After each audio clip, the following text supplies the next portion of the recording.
Hello, happy Sabbath, children, and to PowerPointers, happy Sabbath once again. We welcome you to this study. I'm here with a fellow PowerPointer, or I don't know whether he graduated. He will tell you his name. I'm Edgar.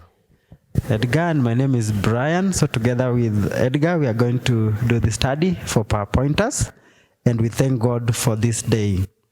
Now, Edgar, we are in which lesson today? Lesson 9.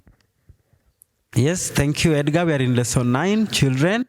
And despite of the corona, we are still doing our studies. So the title of our lesson today is Let's Get Organized. Edgar, what is our topic today?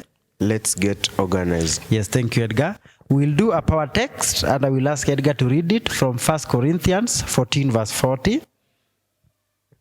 1 Corinthians 14:40, and it says, everything must be done in a proper and orderly way.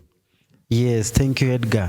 And for our children, PowerPointers with their lessons, you can easily see, and you can even see the title, and you can look at your lessons. So today we are talking about the story of the journey of Israelites when they left Egypt to the wilderness. And Edgar, our story today revolves around how many people, or you can name them?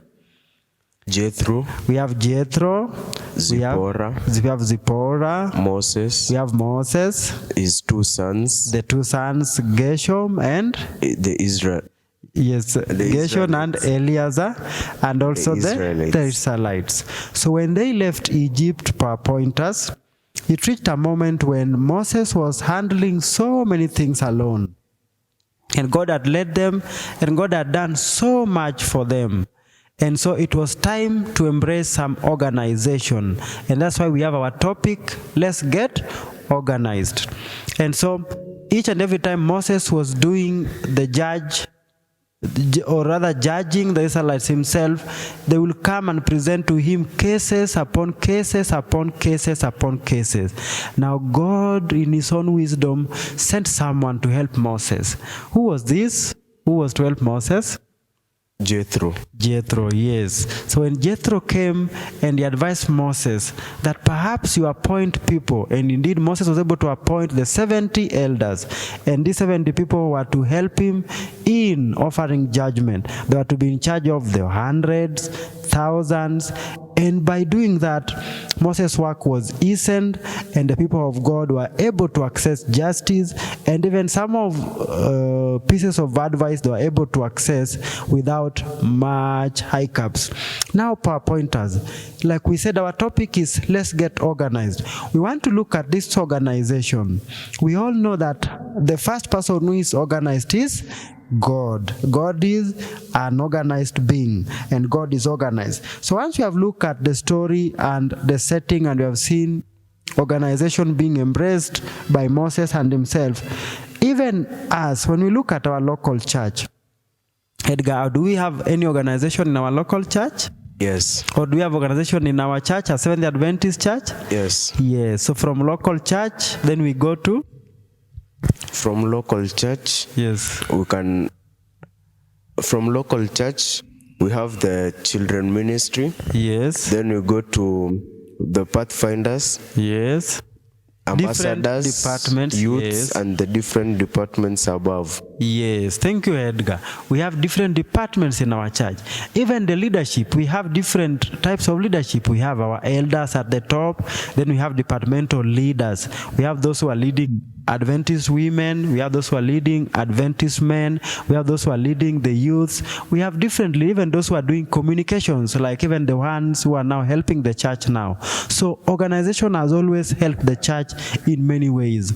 And if we leave the local church, Edgar, we also move to the field. Then after the field, we go to conference. Then after conference, we go to union. Then after union, we go to division. Then after division, we want you children to tell us, in our church, we have moved from local church, we have gone to the field, we have gone to the conference, we have gone to the union, we have gone to division. Now the last one, which is at the top there, is which one? We want you to tell us. Now, Edgar, if someone can ask, why will we say organization is important in our church? Can you give me one reason why the church can be or should be organized? When people are organized, it is easier to do things and things move much faster. Yes, even the work of spreading the gospel. If people are so disunited, you don't even have a department for children. Children are mixed with adults, adults are mixed.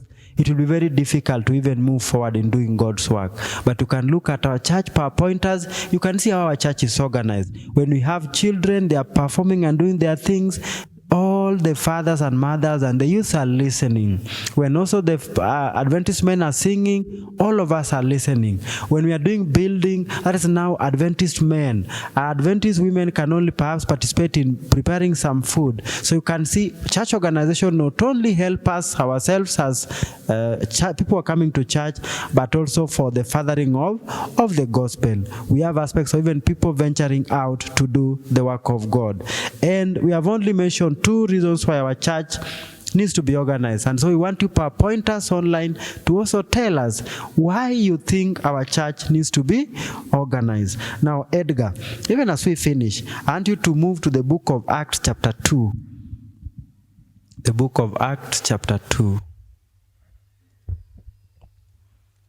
The book of Acts chapter 2 from verse 40.